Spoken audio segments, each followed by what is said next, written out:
పులి మరియు గేదె. అరటి చెట్లతో నిండిన అటవీ ప్రాంతంలో ఒక తెలివైన గేదె ఉండేది.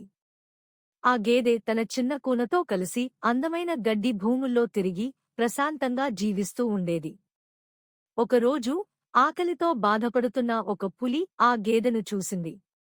ఈ గేదెను పట్టుకుంటే నాకు మంచి భోజనం అవుతుంది అని పులి తలచుకుంది. కాని అది వెంటనే దాడి చేయలేదు. బదులుగా తెలివిగా ఆలోచించాలి అని అనుకుంది. పులి ప్రణాళిక. పులి మెల్లగా గేదె దగ్గరకు వెళ్లి మృదువుగా మాట్లాడింది. ఓ గేదమ్మా!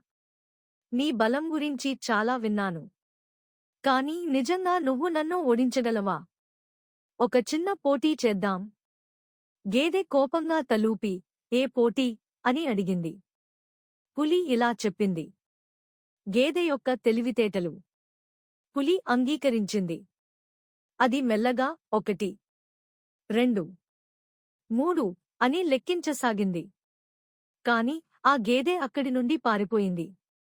పులి ఆశ్చర్యపోయి అటూ ఇటూ వెతికింది, కాని గేదె కనిపించలేదు. అప్పుడు అది అర్థం చేసుకుంది, గేదె తన తెలివిని ఉపయోగించి తప్పించుకుంది. బలం కంటే తెలివి గొప్పది. సమయోచితంగా ఆలోచించడం మనల్ని ప్రమాదాల నుంచి రక్షిస్తుంది. Subscribe for more videos.